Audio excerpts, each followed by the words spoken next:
exercise physiology. So what makes the horse different from our other farm animals is we don't raise it for meat, we don't raise it for food, we use it for performance, for exercise. So what are some of the sorts of things that we ask our horses to do?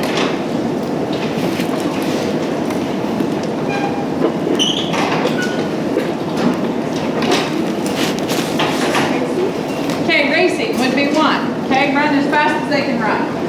What else do we ask horses to do? Jump. Okay, everywhere from little tiny jumps up to 5.5 feet tall. Okay, so jump. What else? Pull carts. Absolutely.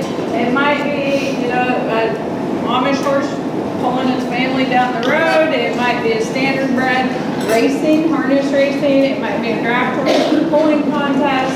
Okay, so we ask them to do lots of different things than just pulling carts. What other sorts of things? Long distance, okay? An endurance race, an equine endurance race. Anyone know how long endurance races are?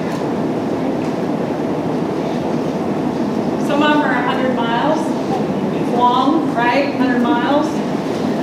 Okay, so we ask them to do everything from short races up to 100 miles. What else do we ask horses to do? Absolutely, pack animals, okay? If you go on a hunting trip in the mountains, you're going to take a string of horses and use them as pack animals. You're going to put your tent and everything else on them, tie it onto them, and have them carried up the mountain for you. Okay? What else? Okay, brood marriage, right? We're asking them to get pregnant, raise a baby. What else do we ask horses to do? What's that? Farm work. Yeah. There are some people, some populations that still use horses to plow fields. What else? Work cattle, okay? We are here in Kansas, right? We use them to work cattle. So if they're going to work cattle, what kind of skills do they have to have? What's that? Okay, longevity. Yeah, once we've got one trained, we want to keep them around for a long time. Okay, if they're going to work cattle, they've got to be fast enough to run one down if they have to. They've got to be agile, side to side, to get where they need to be. If we use them enough, they get to the point where they can do a little thinking for themselves and know where they need to be and when they need to be there. So there's a lot of different things we ask the horses to do. I have a little video here that shows some of those. It's not the greatest quality, but I think it's good enough you can at least kind of get the idea. If our projector will turn on.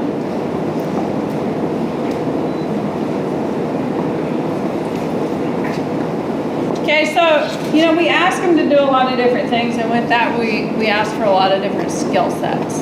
Okay, we ask some horses to be fast, we ask some horses to be, to have a lot of endurance, we ask them to have a lot of side-to-side agility. So we ask for a lot of different things, and it's sort of amazing that they can meet all these different requirements. Okay. So we'll watch this real quick.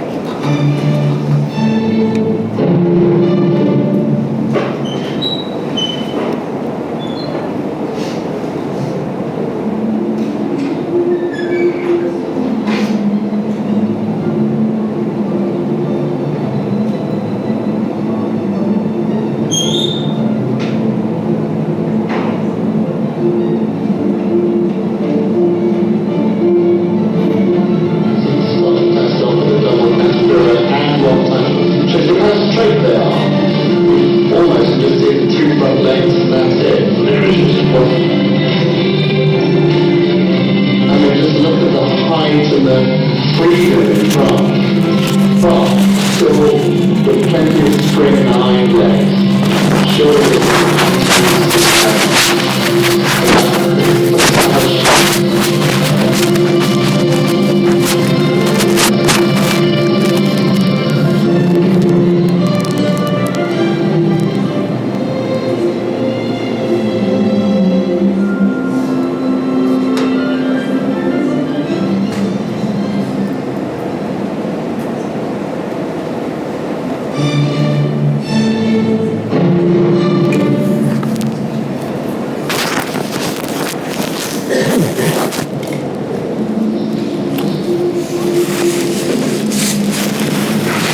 so that just shows some of the things, and when you think about it, not only is it an astounding variety of things we ask them to do from a physical standpoint, but the fact that behaviorally they can do all these different things. That's pretty remarkable.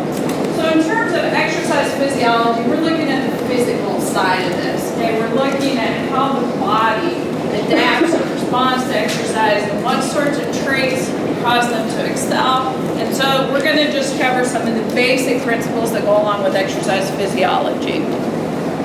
Okay, so the goals. I mean, why would we study it? Well, for several different reasons, but some of them are to predict which horses will be outstanding athletes. Okay, which horses will excel as race horses, or which horses will excel as cutting horses.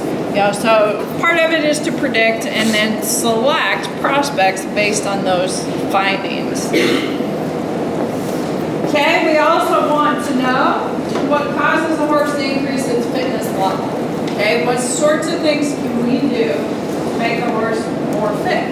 So what does fitness mean? If you get more fit, if the horse gets more fit, what does that mean? Okay, better able to perform? Absolutely. So how better able to perform? Does that mean, what does that mean?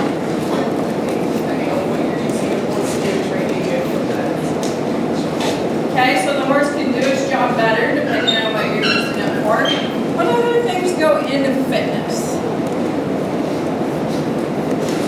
Like, I guess for people with like a lower risk of heart rate, so it just takes a lot more work to. Okay, so as you get more fit, you have to work harder for your heart rate to go up as much. So what's happening is your body becomes more efficient. Okay, so your body's becoming more efficient, and so the exercise becomes easier for you. Okay, your body does not have to put as much effort into the same amount of work. Okay, we want to also find ways to prevent injuries. Okay, as the horse gets more fit, is this body better able to withstand the work so you have fewer injuries? Okay, this one was brought up earlier. We want longevity. Okay, these are animals that, you know, we don't keep them for a year and then send them to slaughter. We may keep these horses for 20 or more years. So we want longevity. Once we've invested the time and effort into training them, we want to be able to keep them around for a long time. Okay, we also want to increase their ability. This is kind of what we were getting at down here. You know, if it's a racehorse, we want it to be faster. If it's a jumper, we want it to be able to jump higher. If it's a draft horse that we're using in pulling competitions, we want them to be able to pull heavier loads. Okay, so part of it is getting better at what they do. Part of it is decreasing injuries. Okay, part of fitness is also delaying the time to fatigue. Okay, how long can that horse work? How long can he do his job before he fatigues, before he gets tired, before he needs a break? Okay, so all that goes into it. So, you know, those are the things that we're kind of thinking about when we're studying exercise physiology. Okay, so there are some things about the horse that makes it unique as an athlete.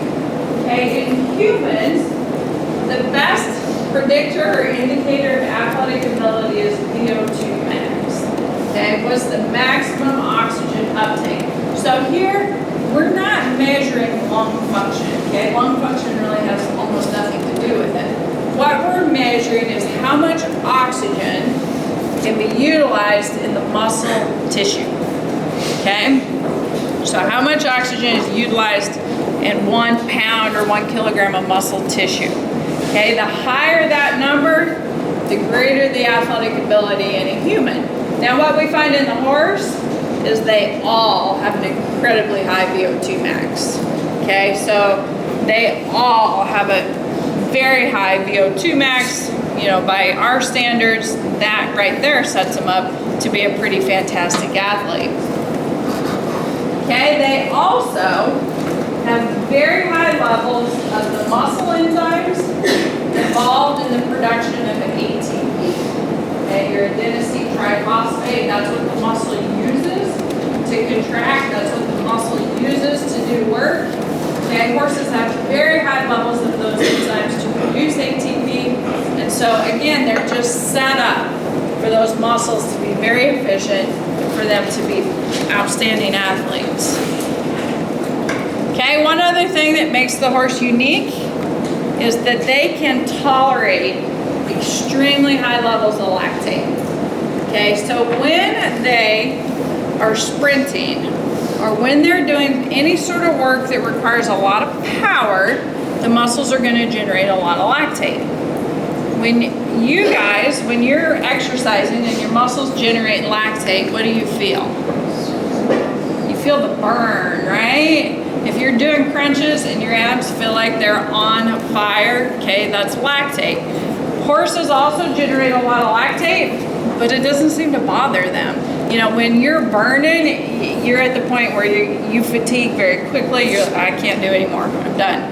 Horses, they don't really get to that point. They can tolerate very, very high levels of lactate. And in fact, it gets to a level in horse that would kill a lot of animals, and they seem to be fine. So they can tolerate extremely high levels of lactate. So this enhances their ability to perform anaerobic exercise, things that require a lot of power. So just these three things alone set the horse up to be very athletic and very efficient. Okay, so things that go into athletic performance. Okay, one of them is hemoglobin concentration. Why would hemoglobin concentration have anything to do with athletic performance? Okay, so hemoglobin binds and carries oxygen in the bloodstream. So the more hemoglobin they have, the more oxygen that they can deliver to the muscle tissue. Okay, so hemoglobin concentration is going to play a role.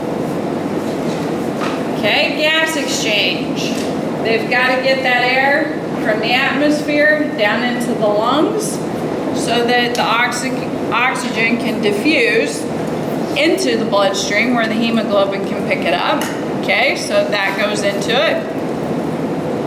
Okay, once that oxygen is in the bloodstream, then it's up to the cardiovascular system to get that oxygen to the muscle tissue.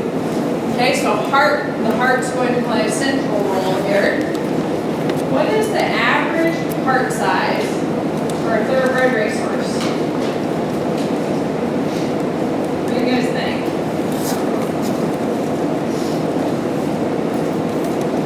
Average thoroughbred racehorse's heart is going to be in that 12 to 14 pound range. Today's thoroughbred, okay? Somewhere around 12 to 14 pounds. How big was Secretariat's heart?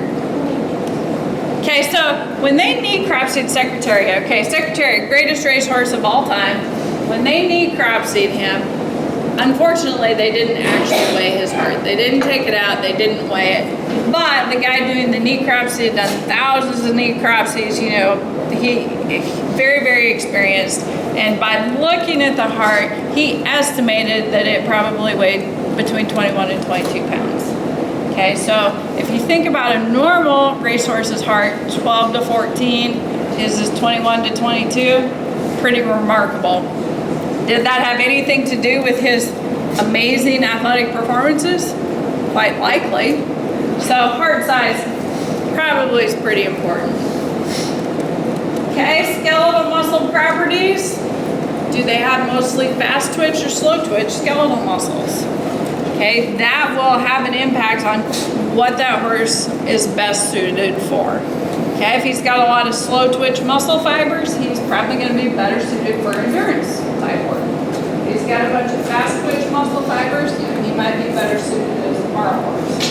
So what type of skeletal muscles they have will help dictate what areas they'll excel in. Okay, anaerobic capacity. Okay, anaerobic exercise is going to consist of things that require a lot of power. Okay, so sprinting, jumping, pulling a big old heavy load. Okay, anywhere where they're exerting a lot of power, that's anaerobic exercise. That is where they're going to generate the lactate. Okay, so their ability to perform this anaerobic exercise will also dictate which athletic endeavors they will excel at. Okay? Biomechanics. What do we mean by biomechanics? What's that mean?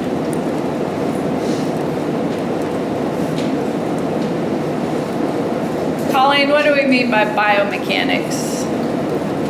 So it would be how you use the ATP and like for a certain exercise. At first, you might just use a certain ATP and then you continue to possibly Okay, so what we're talking about with biomechanics, just to kind of simplify, is how the horse uses his body to move. Okay, so does he swing his legs straight forward, or does he pick him up, use his knees a lot, and really pick him up high off the ground?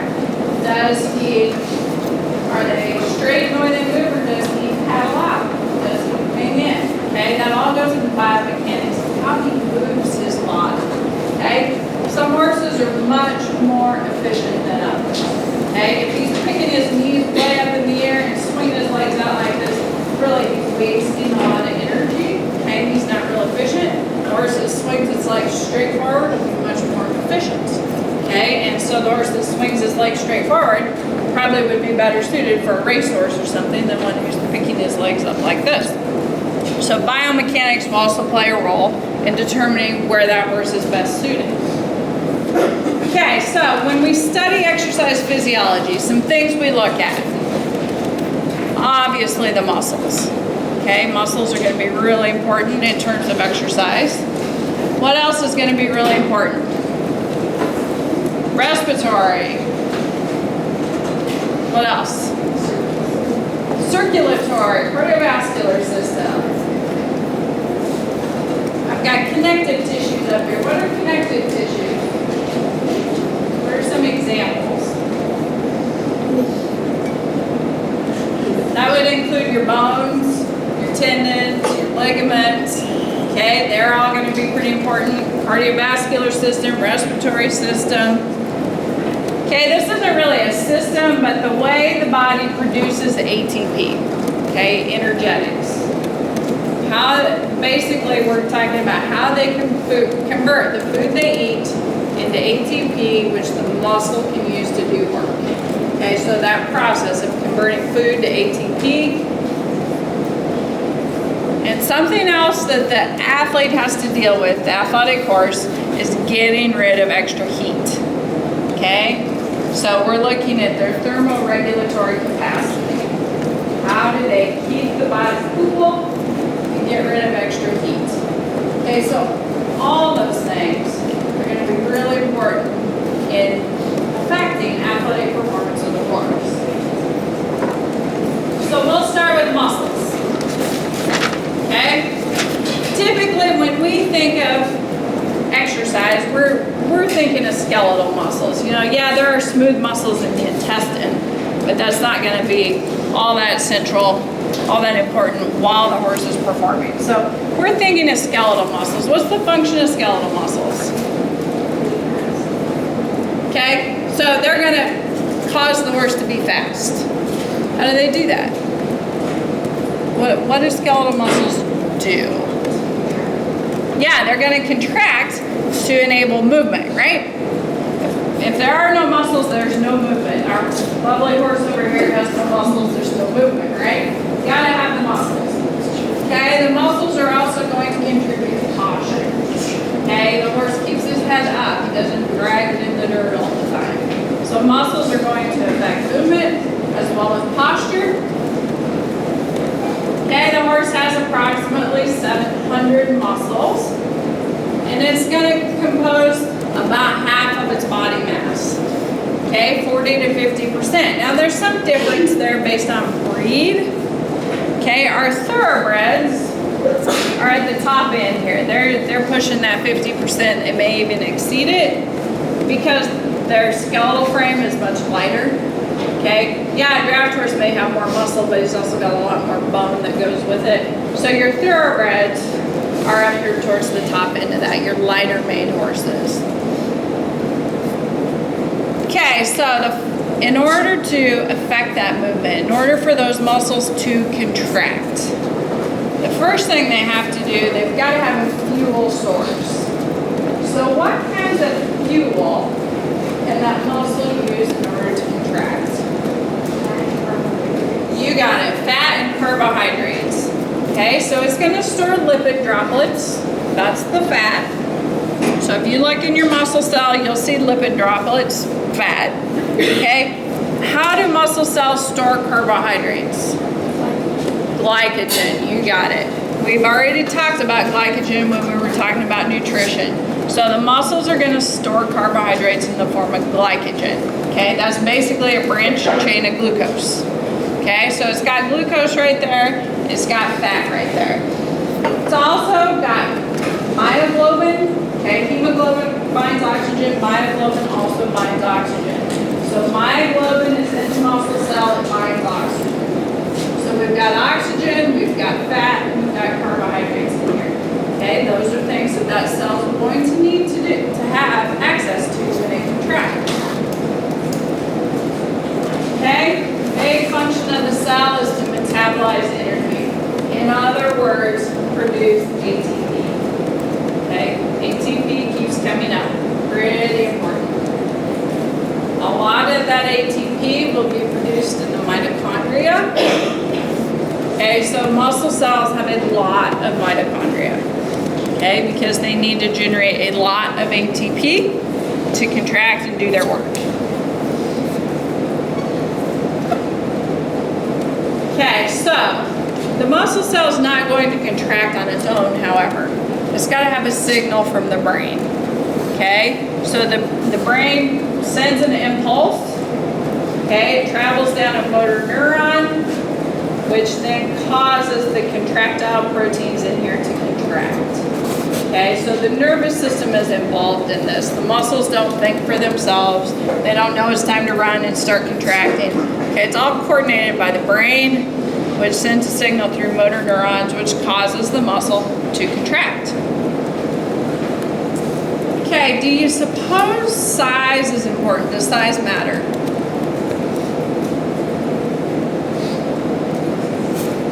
What do you think? Yes, I would agree with that. Okay, the bigger the muscle cell, the more of these contractile proteins it will contain, and the faster and harder it can contract. Okay, so a larger muscle will be stronger. Okay, it's just the way it is. The bigger the muscle, the more actin, the more myosin, the more interactions we get to cause contraction, the stronger that muscle will be. Okay, so size does matter. Bigger muscles will be stronger. Okay, so we already mentioned just briefly slow twitch and fast twitch muscle fibers. Okay, so we'll kind of break those down a little bit more.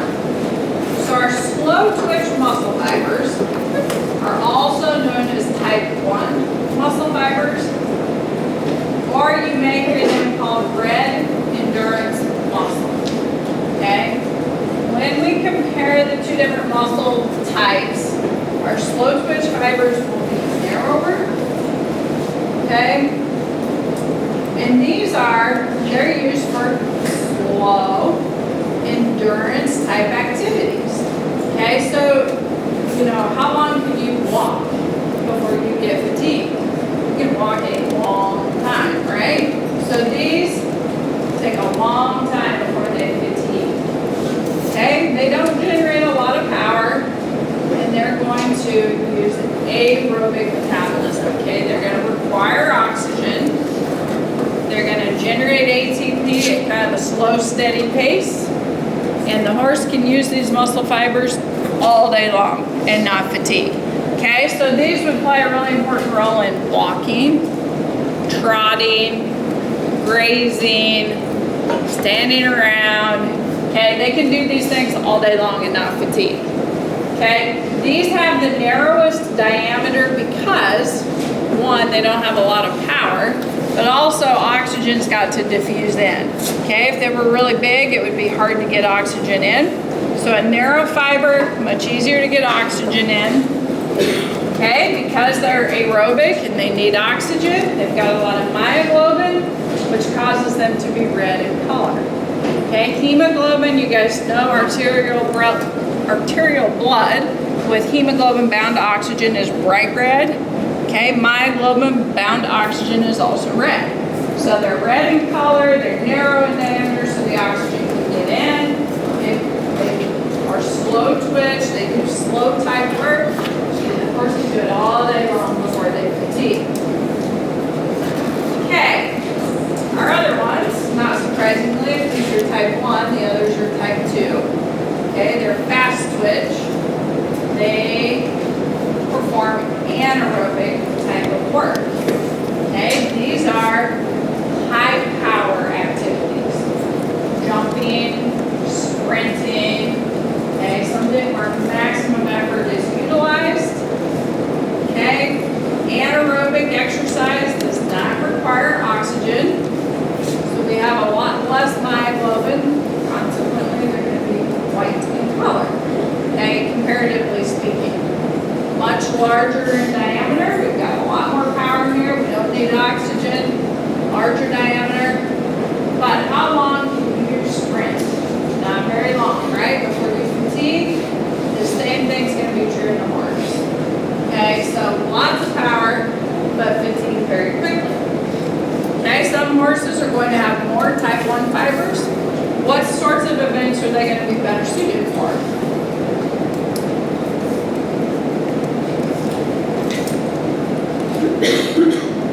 Are they going to be better for Grand Prix jumping or trail riding?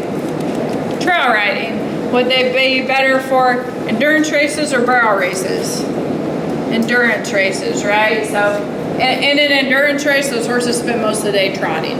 Okay, so endurance muscle, slow type work. A horse that's got a lot of fast twitch muscle fibers, what's he going to be suited for?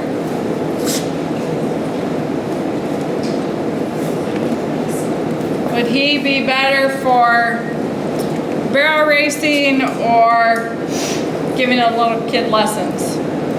Barrel racing, right? Okay, something that requires a lot of speed or a lot of power, maximal effort. So all horses contain both type 1 and type 2. It's not an all or none. Okay, but quarter horses are going to contain more type 2s, Arabians are going to contain more type 1s. Okay, it goes back to what they're suited for. Okay, so we've got our muscles. Okay, the muscles are going to connect to some of our connective tissues. Okay, that's going to include bones, cartilage, tendons, and ligaments. Okay, everybody knows what a bone is. I think most of you probably know what cartilage is. Tendons and ligaments can get a little bit confusing for people. Tendons connect what to what? Muscle to bone. Okay, so tendons connect muscle to bone. Ligaments connect what to what? Bone to bone. Okay, so ligaments are what's going to hold these bones together so they don't come apart. Tendons will connect the muscle to the bone. Okay, so tendons, muscle to bone. Ligaments, bone to bone. Okay, so bones, they're going to support and protect the body. Okay, the rib cage protects the heart, protects the internal organs, the skull protects the brain. Okay, the vertebral column connects the spinal cord, or protects the spinal cord. Okay, so going to support and protect the body. What else do bones do? What's that? Mineral storage. Absolutely, mineral storage. In particular, which minerals? Calcium and phosphorus, right? Going to store calcium and phosphorus. That is an important function here. What else do bones do? What's that? Produce red blood cells. Red blood cells and white blood cells. That's something a lot of people don't think about, but it's really important, right? Producing blood cells. What else do bones do?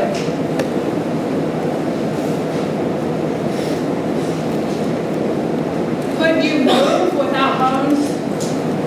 No. Okay, the muscle could contract, but it would just contract into a little ball, right? It's got to connect to the bone in order to move the leg. Okay, so you've got to have that bone there for movement to occur. Okay, the muscle's got to pull on something, so it pulls on the bone. Okay, producing the blood cells, really important. And storing both calcium and phosphorus. Okay, we've got to have calcium for muscle contraction. Okay, so storing that calcium is really an important function as well, related to exercise. Okay, we need the red blood cells for carrying hemoglobin. Okay, so bones are pretty important here. Okay, the cartilage. Where do you find cartilage? Obviously in the joint, it says that. Where else do you find cartilage? Where? Nose, okay? If you look at our skeleton over here, part of that horse's nose looks like it's missing. That's because it consisted of cartilage. Okay, your nose is cartilage, it's not bone.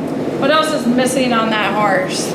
Ears, okay? The ears on you and the horse are made out of cartilage. Okay, all the joints are lined with cartilage. What's that cartilage do for the joint? Okay, cushion it. And, okay, gonna play an important role in growth, absolutely. As that horse grows, the cartilage in the growth plate turns to bone. Okay, so it's gonna play an important role in growth. It's gonna help cushion the joint.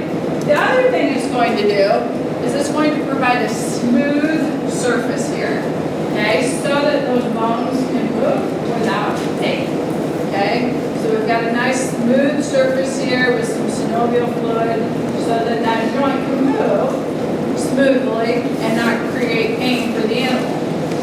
Okay, so it's going to help aid in movement as well as shock absorption or cushioning. So what do we have going on here? What condition do we have here? Okay, it looks a lot like DOD where we've got these little pieces of cartilage floating around. If this was a 20-year-old horse, arthritis. Okay, so in our performance horses that we keep for 20 years, this is something we see quite a bit of. So what happens, just over the years, wear and tear, that cartilage gets broken down and the surface is no longer smooth. Okay, we may have little bits of gunk floating in the joint. The cartilage is not smooth. So what's the effect on the horse? Or people who have arthritis? It's painful. Okay, it's painful. Sore, stiff joints. And a lot of times you'll see a lot of fluid buildup. Okay, and then what happens is you end up with a horse with knees that look like this. Okay, it's pretty common to see a horse with arthritis in its knees as it gets older. Okay, and you'll see a lot of fluid and their joints will get real big. Okay, so this is a problem that we face a lot as our horses get older.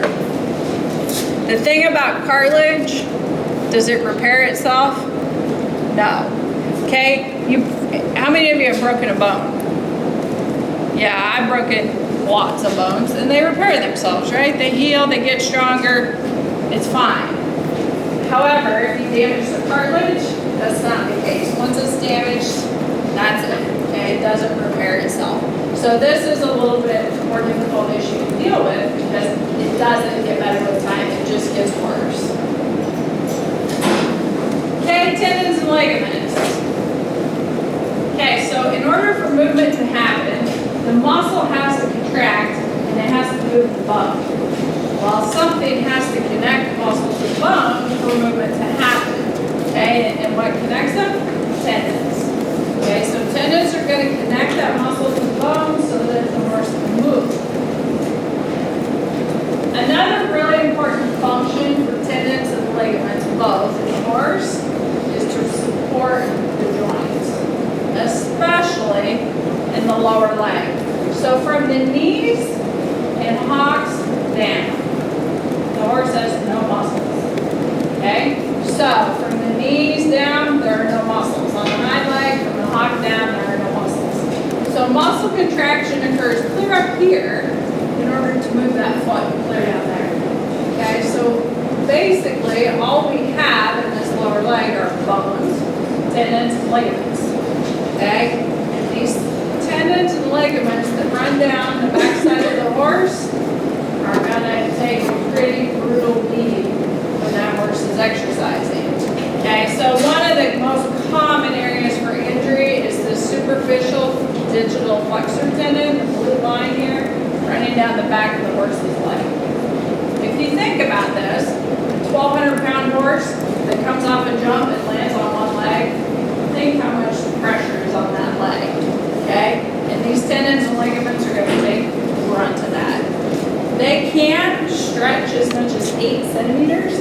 That's not a lot, okay? And you push it any further than that and they rupture. And you've got bone tendons and you've got sprains and you've got other issues that take forever to heal. And they also never get back to where they were. There'll be scar tissue, it won't have as much flexibility.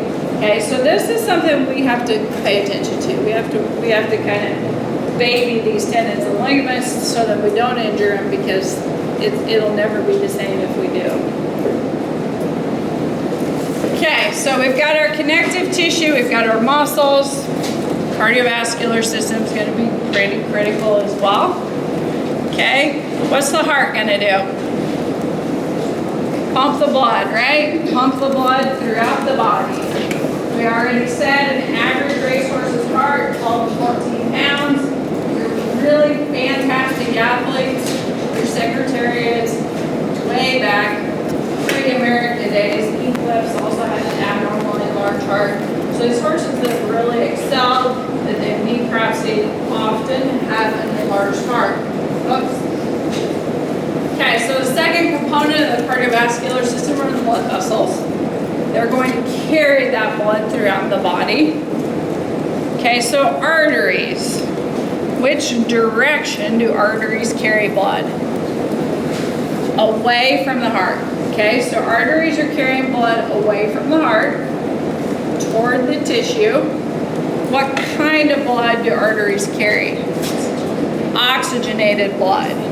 Okay, so they're carrying blood with high levels of oxygen away from the heart. If it's got high levels of oxygen, what color is it? Bright red. Okay, so it'll be bright red blood headed away from the heart. It's got lots of oxygen in it, and it's going to be under high pressure. Okay, so we've got, that's why when we talked about giving injections, we put the needle in the artery, that blood will come squirting out, and it'll be bright red. Okay, high pressure, oxygenated. Okay, veins. They carry blood which direction? Toward the heart, generally speaking. They're going to go toward the heart. Oxygenated or not? No, okay?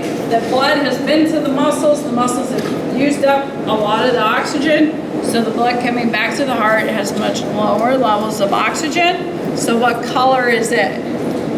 Dark red, okay? Darker in color, not so bright. It's also going to be under low pressure, okay? So very distinct differences between arteries and veins. Where do we find capillaries? In the tissue itself, in the muscle tissue, maybe in the lungs. Okay, very thin walls, very low pressure. And here's where nutrients diffuse into the tissue and waste products diffuse into the blood. Okay, so very thin walls so that that diffusion can occur. Okay, so arteries connect to the capillaries, they connect to the veins. So blood travels through a closed system from the heart right back to the heart. Okay, and the function, deliver nutrients and oxygen to the tissues. Okay, in terms of exercise, oxygen is critically important.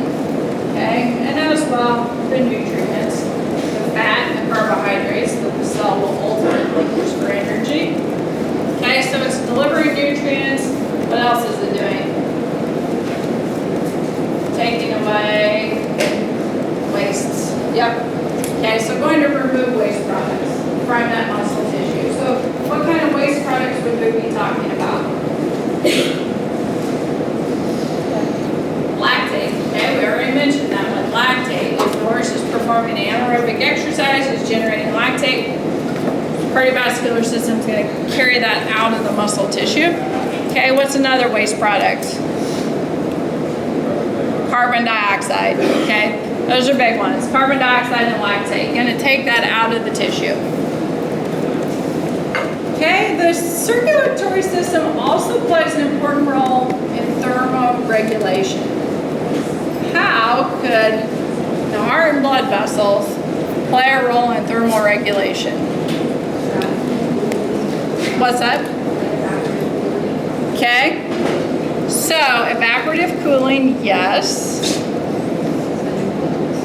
Yeah, that's what I was trying to get at. Sending blood to the skin. Okay, so the horse gets hot. What happens, the capillaries at the skin dilate, so more blood flows to the skin. Because it's a whole lot easier to get rid of heat close to the skin than it is in the core of the body. Okay, so it's going to carry heat to the skin and help to dissipate that heat.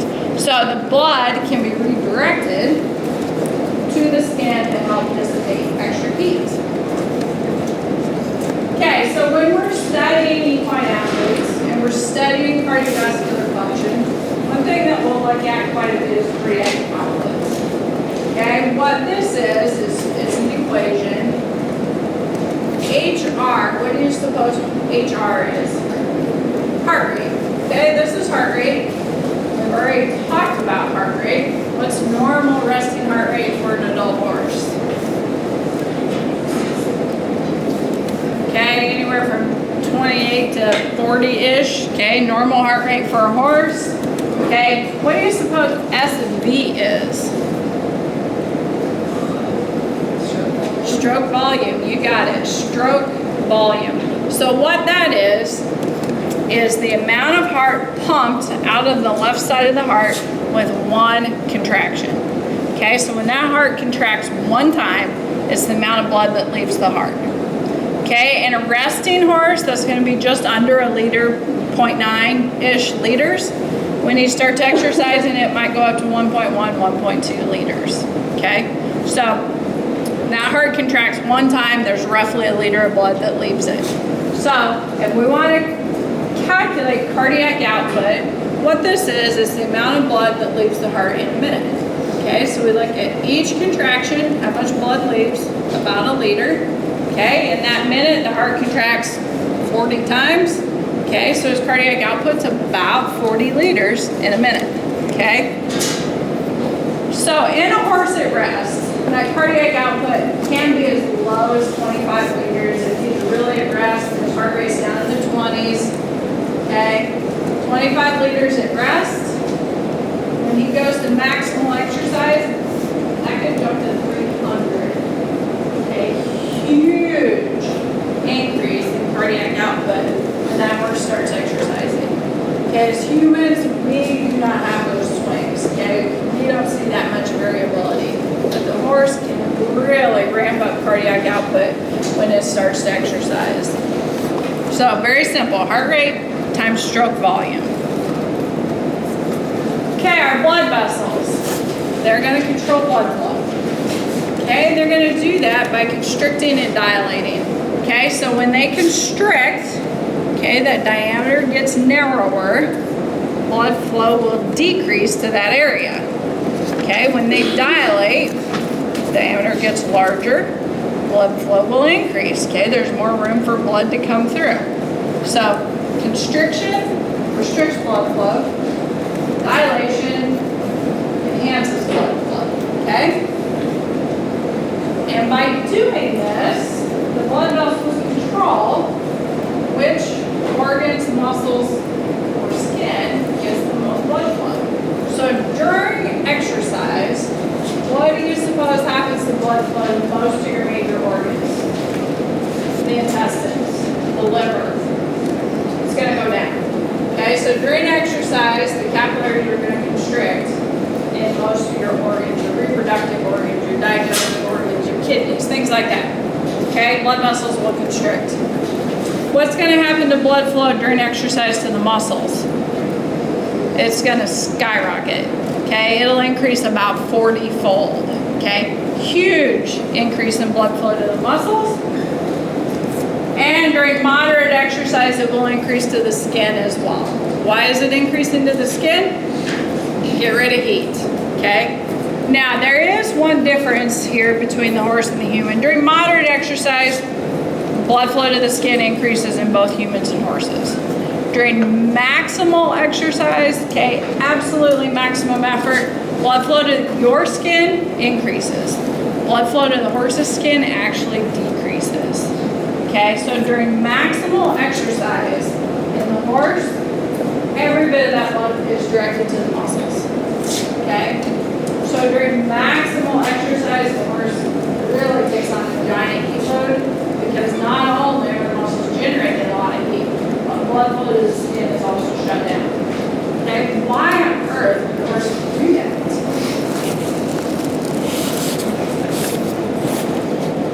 Why would you shut down blood flow to the skin during maximum exercise?